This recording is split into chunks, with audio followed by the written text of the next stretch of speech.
Hello student, आज rank of matrix हम बताएंगे कि रैंक ऑफ मैट्रिक्स, किसी भी मैट्रिक्स की रैंक क्या होती है। तो इसके पहले सब मैट्रिक्स और माइनर देख लो। तो सब मैट्रिक्स और माइनर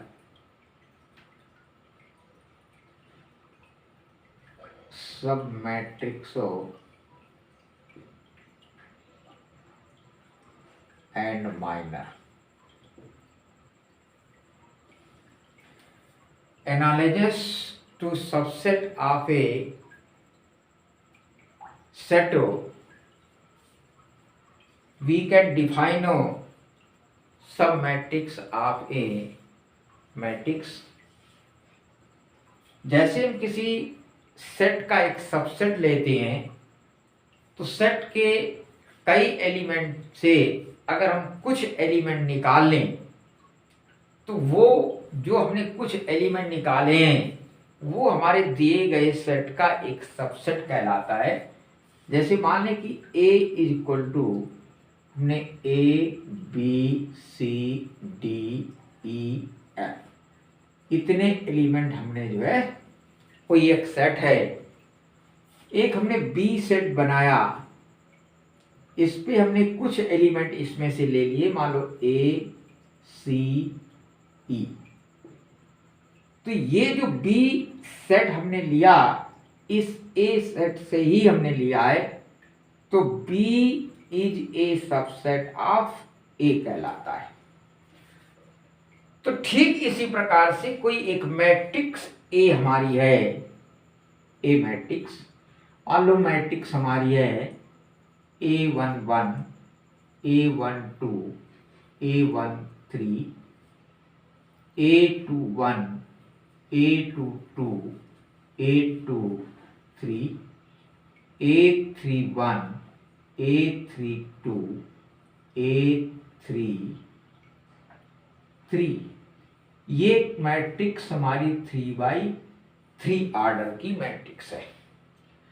इस मैट्रिक्स में से हम डिलीट कर दें या तो एक रो को या एक कॉलम को, या फिर रो और कॉलम दोनों को अगर हम डिलीट कर देते हैं तो जो मैट्रिक्स हमारी बनती है उस मैट्रिक्स को हम ए मैट्रिक्स की सब मैट्रिक्स कहते हैं। जैसे ए हमने कोई मैट्रिक्स ली और एक बी मैट्रिक्स हमने से मान लो कि हमने डिलीट कर दिया, फर्स्ट रो हमने डिलीट कर दी इसकी, तो A21 A22 A23 A31 A32 A33, ये एक जो मैट्रिक्स हमारी बनी 2x3 की, ये मैट्रिक्स हमारी बी मैट्रिक्स जो होगी ये सब मैट्रिक्स कहलाएगी ए की। तो सब मैट्रिक्स किसी दिए गए मैट्रिक्स से अगर हम एक कॉलम या एक रो या हम कॉलम और रो दोनों को ही डिलीट कर दें तो जो प्राप्त हमारी मैट्रिक्स होती है वो उसकी सब मैट्रिक्स कहलाती है। अब जब वो सब मैट्रिक्स हमारी अगर स्क्वायर हो, यानी जितने रो हों उतने ही कॉलम हो, तो वो स्क्वायर सब मैट्रिक्स कहलाएगी। इसी तरीके से माइनर जो होता है, तो डिटर्मिनेंट ऑफ सब matrix is called minor of that सब मैट्रिक्स। जो डिटर्मिनेंट होता है हमारा किसी भी सब मैट्रिक्स का, वो हमारा उसका माइनर कहलाता है। तो माइनर और सब मैट्रिक्स पहले हमने डिफाइन की। अब हम देखेंगे रैंक क्या होती है किसी भी मैट्रिक्स की रैंक को। तो रैंक ऑफ मैट्रिक्स हो क्या है कि let A be a given matrix of a positive number. मान लो कि ए कोई एक मैट्रिक्स है जो जिसका positive integer R, small R is said to be rank of A, यानी स्मॉल आर किसी भी मैट्रिक्स हो ए की रैंक कहलाएगी। फर्स्ट कंडीशन है कि at least one R rowed, यानी कम से कम at least one R rowed minor of A, यानी ए का जो माइनर है इज नॉन जीरो, वो जीरो ना हो। तो पहली कंडीशन है कि at least one R rowed minor of A is non zero. दूसरी कंडीशन है कि each R plus one rowed minor if any of A is zero. Each R plus one road, यानी आर प्लस वन रोड का जो minor है वो if any of A, यानी किसी भी मैट्रिक्स ए का आर प्लस वन रोड जो माइनर है इज जीरो। तो डिफाइन कह रहा है कि the rank of A matrix A is the order of the highest order non zero minor. Non zero minor जो है उसका जो हाईएस्ट ऑर्डर होगा वही उसकी रैंक होगी। And the rank of A matrix is denoted by, इसको हम तीन तरीके से डिनोट कर सकते हैं। कैसे कैसे? एक तो रैंक ए लिख सकते हैं, या हम रो ए लिख सकते हैं, या फिर आर ए लिख सकते हैं। तो इस प्रकार से किसी भी मैट्रिक्स की रैंक ज्ञात करने के लिए उसका माइनर निकालते हैं, उसका हाईएस्ट ऑर्डर निकालते हैं, तो वो नॉन जीरो हो, ऐसे उसे हम रैंक कहेंगे मैट्रिक्स की। और किसी भी मैट्रिक्स की रैंक को हम जो डिनोट करेंगे वो या तो रैंक ए के द्वारा डिनोट करते हैं, या हम रो ए के द्वारा डिनोट करते हैं, या फिर आर ए के द्वारा डिनोट करते हैं। कोई भी अगर नल मैट्रिक्स होती है हमारी, ऑर्डर कुछ भी हो, लेकिन उसका रैंक हमेशा शून्य होता है। कोई भी अगर नल मैट्रिक्स है, नल मैट्रिक्स का मतलब है कि उसके जितने भी एलिमेंट हैं वो सब के सब एलिमेंट हमारे शून्य है, ऑर्डर उसका कुछ भी हो सकता है। तो ऐसी मैट्रिक्स की जो रैंक होती है वो सदैव शून्य के बराबर होती है। तो कुछ हमारे पॉइंट्स और भी हैं रैंक को ज्ञात करने के लिए। जैसे फर्स्ट पॉइंट है कि if A is an m by n matrix हो, अगर कोई ए मैट्रिक्स हमारी m by n ऑर्डर की है, then rank of A is less than or equal to m, या फिर rank of A is less than or equal to m, या तो रो के इक्वल या उससे लेस देन होगा, या फिर उसके कॉलम के लेस देन और इक्वल होता है। दूसरा पॉइंट है कि if A has p rowed non zero minor, then the rank of A is greater than P. Non zero minor है तो जो पी रोड होगी तो पी रैंक जो है उस पी से बड़ी होगी या फिर इक्वल होती है। तीसरा पॉइंट होता है if all the P rowed minors of A non zero, अगर जितने भी हमारे पी माइनर्स हैं वो सभी हमारी नॉन जीरो हो रहे हैं, तो रैंक हमारी पी से लेस देन आर इक्वल होती है। चौथा पॉइंट है कि ये सीक्वेंस मैट्रिक्स, स्क्वायर मैट्रिक्स जो होती है, स्क्वायर मैट्रिक्स का बोलो ऑर्डर जिसका सेम हो, रो कॉलम सेम हो, तो square matrix is non singular. कोई स्क्वायर मैट्रिक्स नॉन सिंगुलर होती है, नॉन सिंगुलर का मतलब जिसका डिटर्मिनेंट जो हल है वो हमारा शून्य के बराबर ना हो। तो square matrix is non singular if and only if हो, वो तभी हो सकता है नॉन सिंगुलर अगर rank of A is equal to order of A, यानी जो रैंक उसकी है वही उसका अगर ऑर्डर है, यानी जो ऑर्डर है ए का वही अगर उसकी रैंक है, तो ऐसी स्क्वायर मैट्रिक्स हमारी नॉन सिंगुलर होती है। कह रहा है कि square matrix is non singular if and only if, यदि और केवल यदि ये कंडीशन हमारी लागू हो, यानी रैंक ऑफ ए बराबर हो रैंक ऑफ ऑर्डर ऑफ ए।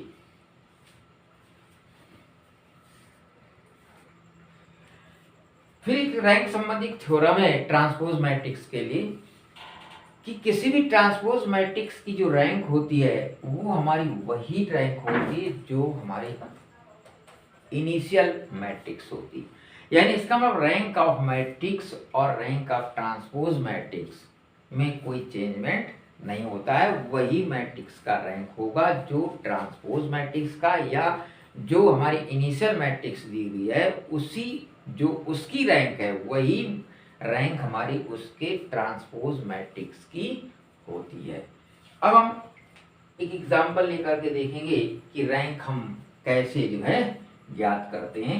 जैसे find the rank of the, अब हम देखो कह रहा है कि find the rank of the matrix. एक क्वेश्चन की मदद से हम देखेंगे कि रैंक कैसे जो है निकालते हैं। क्वेश्चन ए बराबर दिया हुआ है, मैट्रिक्स है A 2 3 1 2 3 3 4 5 और 4 5 6। तो इसका हम पहले मॉड निकालते हैं, यानी डिटर्मिनेंट इसका निकालते हैं। तो mod of A, mod of A, इसको फर्स्ट रो के सापेक्ष में हम खोल देते हैं।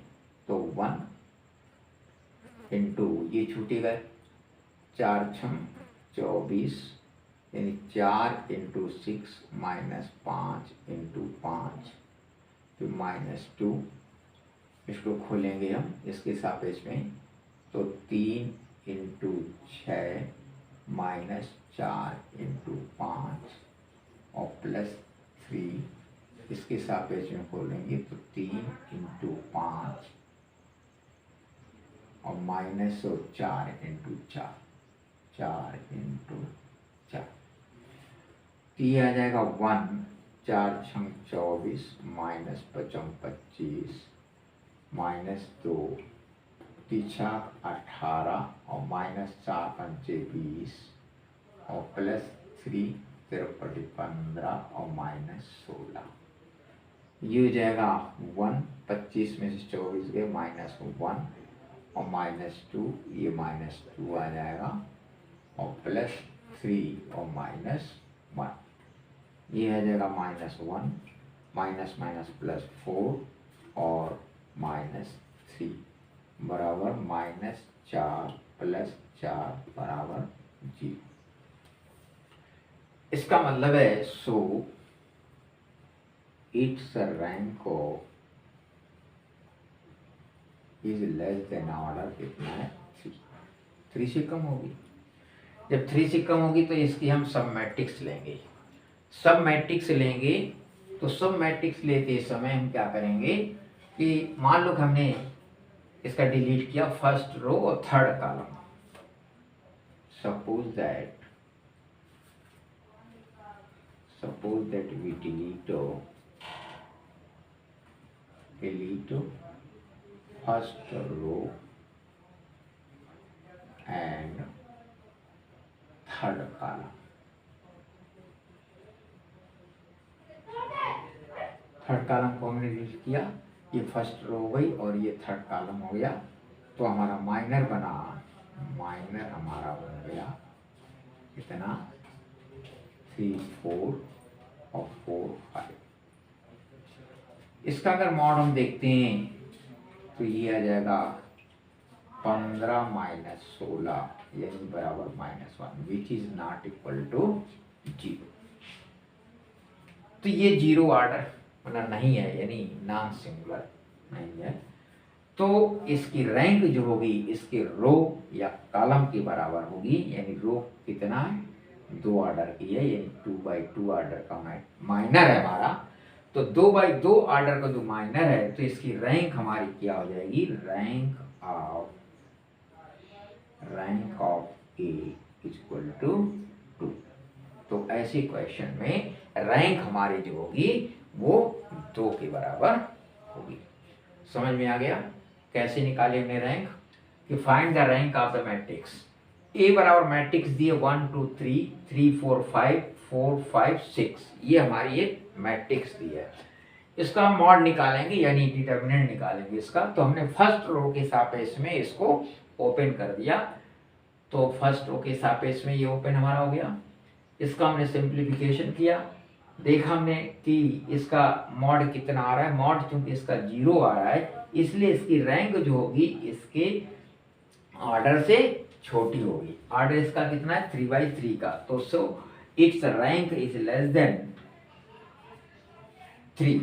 अब इसका माइनर लेंगे।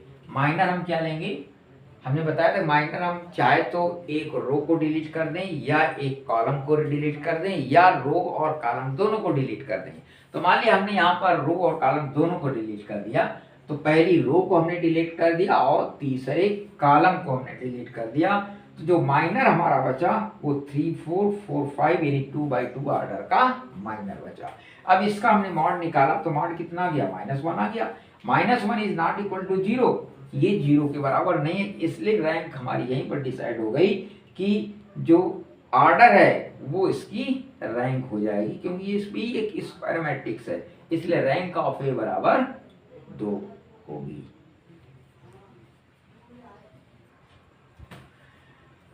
अगला देखिए क्वेश्चन है कि कह रहा है कि मैट्रिक्स ए, ये कोई एक मैट्रिक्स है, x1/1 1, x2/2 1, x3/3 1।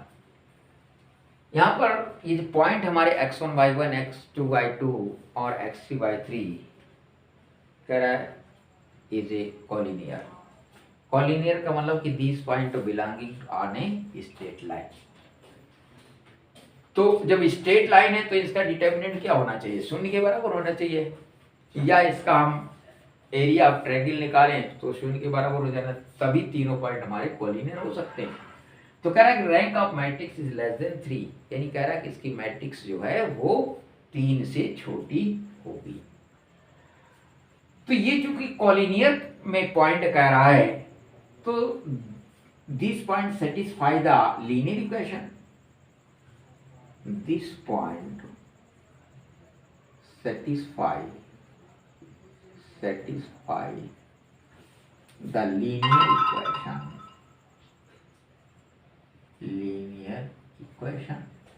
equation हमारा क्या होगा, ax plus by plus c equal to 0। इस लीनियर इक्वेशन को ये पॉइंट सेटिस्फाई करेंगे, x1/1 x2/2 और x3/3। तो अगर ये पॉइंट हम इस पे सब्स्टिट्यूट करें तो ये हो जाएगा ax1 plus by1 plus c equal to 0, ax2 plus by2 plus c equal to 0, ax3 plus by3 plus c equal to 0। ये नंबर फर्स्ट है, ये नंबर सेकंड, ये नंबर थर्ड है। इसका अगर हम डिटर्मिनेंट बनाएंगे तो डिटर्मिनेंट हमारा ये बनेगा x1/1 1 और x2/2 1 और x3/3 और 1। इस डिटर्मिनेंट को अगर हम सॉल्व कर लें तो ये इक्वल टू 0 होगा, यानी mod of a equal to 0। तो जब mod of A equal to 0 है तो इसका मतलब है कि इसकी जो रैंक होगी, rank of A is less then 3, क्योंकि ऑर्डर इसका 3 है तो इसकी रैंक क्या होगी, 3 से 0 हो जाएगी। और जब 3 से 0 हो जाएगी इसका मतलब है कि ये पॉइंट हमारे जो है एक स्ट्रेट लाइन को जो है डिफाइन करते हैं, और ये भी सिद्ध हो जाता है कि इसकी रैंक जो है 3 से कम है, क्योंकि mod of A is equal to 0 होता है, जो कि एक सिंगुलर मैट्रिक्स है।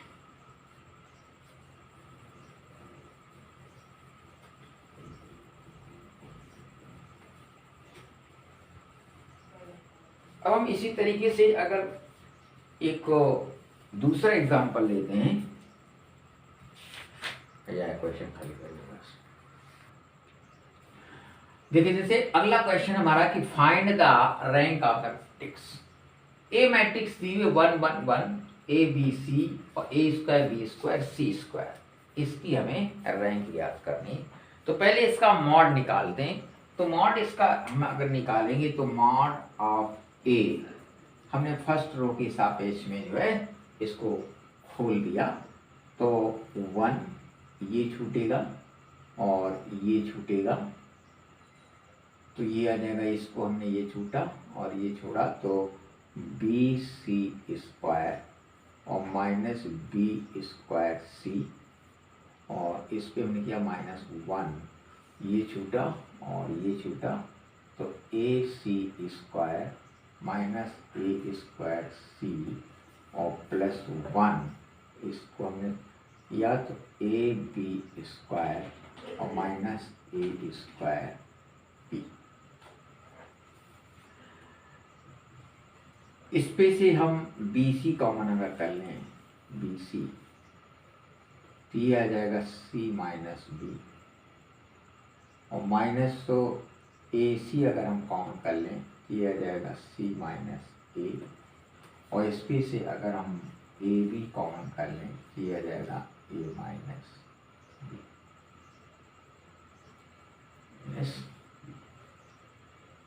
बी माइनस ए माइनस बी, बी माइनस सी। तो अब यहाँ पर चूंकि ए बी सी की वैल्यू हमें डिसाइड नहीं है, इसलिए ये कंडीशंस यहाँ पर 3 केसेस हमारे एनालिसिस हो जाएंगे। ये जीरो कब हो सकता है? कंडीशन हमारी हो जाएगी कि या तो ए बी सी हमारे डिस्टिंक्ट हैं, या फिर ए बी सी में से कोई 2 इक्वल हैं, या फिर ए बी सी में से कोई एक इक्वल है, या फिर तीनों इक्वल है।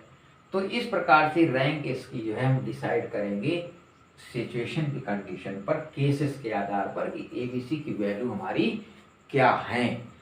तो एबीसी की वैल्यू जो होंगी जिस आधार पर, उसी आधार पर इसकी रैंक हमारी जो है डिसाइड होगी। तो केस फर्स्ट आता है। तो देखिए जैसे एग्जांपल दिया कि find the rank of the matrix हो, matrix A is equal to दी हुई है, A is equal to 1 1 1 A B C, A square B square C square. इसकी रैंक हमें ज्ञात करना है। तो इसकी रैंक ज्ञात करने के लिए मॉड ऑफ ए निकालेंगे। तो इसको हम डिटर्मिनेंट इसका हल करेंगे। तो डिटर्मिनेंट 1 इसके सापेक्ष में खोल देंगे, 1 into B C square minus B square C, इसके सापेक्ष खोलेंगे तो 1 into A C square minus A square C, इसके सापेक्ष खोलेंगे तो plus 1 A B square minus A square B. इससे हमने बी सी कॉमन ले लिया तो सी माइनस बी, इसमें से हमने माइनस ए सी ले लिया तो ए माइनस सी, इसमें से ए बी लिया तो बी माइनस ए। अब ये कंडीशन चूंकि जीरो के बराबर नहीं है या जीरो के बराबर हो भी सकती है, ये डिपेंड करेगा value of A B C पर। इसलिए यहाँ पर 3 केसेस हमारे एनालिसिस हो जाएंगे, यानी 3 केस हमारे होंगे। कौन कौन से केस? फर्स्ट क्या होगा, when A B C are are distinct, यानी तीनों हमारे अलग अलग हों, तो ऐसी अवस्था की mod of A is not equal to 0, तो रैंक इसकी क्या हो जाएगी? 3 के बराबर हो जाएगी, यानी 3 ऑर्डर का है, इसलिए इसकी रैंक 3 हो जाएगी। कब? जब ए बी सी हमारे सभी तीनों के मान डिफरेंट होते हैं। ऐसी अवस्था में mod of A is not equal to 0, यानी इसकी वैल्यू 0 के बराबर नहीं हो सकती है, तब रैंक इसकी 3 के बराबर हो जाएगी। दूसरा केस हमारा एनालिसिस होता है कि व्हेन ए बी, यानी 2 बराबर हो लेकिन तीसरा बराबर नहीं है, यानी ए बी के बराबर है लेकिन सी बराबर नहीं है, तो ऐसी अवस्था में mod of A equal to 0 हो जाएगा, यानी इसका ये मॉड ऑफ ए जो है वो हमारा 0 हो जाएगा। तो ऐसी अवस्था में रैंक उसकी 3 नहीं हो सकती, यानी rank of A is not equal to 3। अब उसका हम क्या करेंगे? माइनर लेंगे। मान लो हमने माइनर ले लिया 1 1 बी सी, यानी फर्स्ट रो फर्स्ट कॉलम को हमने डिलीट कर दिया, तो 1 1 और बी सी इसका देखेंगे तो ये भी इज नॉट इक्वल टू 0, यानी माइनर भी उसका मॉड 0 नहीं, इसलिए रैंक इसकी क्या हो जाएगी? 2 के बराबर हो जाएगी। कब? जब 2 बराबर होंगे और तीसरा बराबर नहीं होगा। तीसरी सिचुएशन हमारी तब आती जब ए बराबर बी बराबर सी, यानी तीनों की वैल्यू हमारी बराबर होती। तो जब तीनों की वैल्यू हमारी बराबर होगी तो mod of A equal to 0 हो जाएगा, यानी ये वैल्यू हमारी मॉड क्या हो जाएगी? 0 हो जाएगी, ये भी 0, ये भी 0, ये भी 0, तो टोटल वैल्यू इसकी 0 हो जाएगी। ऐसी अवस्था में अगर इसका माइनर हम निकालते हैं तो माइनर आल्सो विल बी 0। तो ऐसी कंडीशन में रैंक इसकी जो होगी वो 1 के बराबर होगी, क्योंकि इसका एलिमेंट जो है माइनर वो हमारा 0 नहीं है। इसलिए ऐसी अवस्था में मैट्रिक्स की जो रैंक होती है वो 1 के बराबर होती है। तो जब भी हमारे ऐसे सवाल होते हैं तो इन क्वेश्चनों में हमारी रैंक डिपेंड करती है मॉड पर, और मॉड की वैल्यू डिपेंड करती है उस पे दिए गए डिजिट पर। जैसे ए बी सी हमारा दिया हुआ है तो ए बी सी की वैल्यू पर डिपेंड करेगा। अब ए बी सी की वैल्यू पे 3 केसेस एनालिसिस हो जाते हैं कि तीनों हमारे डिफरेंट हैं, तीनों डिफरेंट हैं, और मॉड हमारा इज नॉट इक्वल टू 0 रहा तो रैंक 3 हो जाती है। अगर 2 बराबर हैं, एक हमारा डिफरेंट है, तो मॉड ऑफ ए बराबर 0, इसलिए रैंक उसकी 3 के बराबर नहीं हो सकती। अब माइनर निकालेंगे तो उसकी रैंक 2 के बराबर हो जाएगी। और अगर तीनों हमारे इक्वल हैं तो ऐसी अवस्था में mod of A equal to 0 हो जाता है, और ऐसी अवस्था में रैंक ए का मान 1 हो जाता है।